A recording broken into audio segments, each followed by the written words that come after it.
नमस्कार मित्रांनो, पुन्हा एकदा स्वागत आहे आपलं गॅट सपोर्ट यूट्यूब चॅनलमध्ये. शिक्षक समन्वय संघाचा सरकारला इशारा. 10 फेब्रुवारीपर्यंत उच्चस्तरीय बैठक न झाल्यास आंदोलनाचा पवित्रा. मुंबई. राज्यातील प्राथमिक, माध्यमिक व उच्च माध्यमिक शाळांमधील त्रुटीपूर्तता केलेल्या शिक्षकांनी शिक्षकेतर कर्मचाऱ्यांच्या प्रलंबित प्रश्नावरून शिक्षक समन्वय संघ आता आक्रमक झाला आहे. गेल्या 5 वर्षापासून प्रलंबित असलेला अन्यायाचा पाढा वाचत 10 फेब्रुवारी 2026 पर्यंत उच्चस्तरीय बैठक आयोजित करून तोडगा काढण्याची मागणी संघाने शालेय शिक्षण मंत्री दादाजी भुसे यांच्याकडे एका निवेदनाद्वारे केली आहे. आश्वासनाची पूर्तता नाही. डिसेंबर 2025 मध्ये नागपूर येथील हिवाळी अधिवेशनादरम्यान यशवंत स्टेडियमवर शिक्षक व शिक्षकेतर कर्मचाऱ्यांनी जागर आंदोलन केले होते.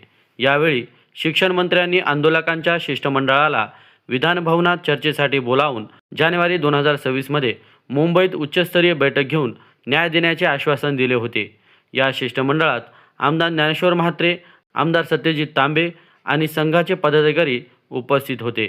मात्र जानेवारी महिना संपत आला तरी अद्याप कोणतीही बैठक न झाल्याने शिक्षकांमध्ये तीव्र संताप व्यक्त होत आहे. निवडणूक आचारसंहितेचा अडसर संपणार.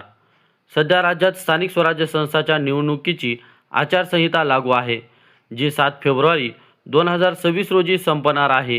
ही अडचण दूर होताच 10 फेब्रुवारी रोजी शिक्षण मंत्र्यांचे प्रधान सचिव, उपसचिव आणि समन्वय संघाच्या शिष्टमंडळासोबत तातडीने बैठक लावण्यात यावी अशी विनंती पत्रात करण्यात आली आहे. 12, 15 व 24 फेब्रुवारी 2021च्या शासन निर्णयानुसार ज्या शाळांनी 30 दिवसात त्रुटीपूर्तता केली आहे त्यांना अद्याप न्याय मिळालेला नाही.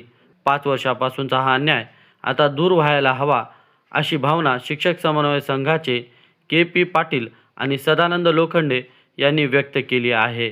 या मागणीची दखल न घेतल्यास राज्यातील शिक्षक आणि पदवीधर आमदार पुन्हा एकदा संघर्षाच्या भूमिकेत उतरण्याची शक्यता आहे.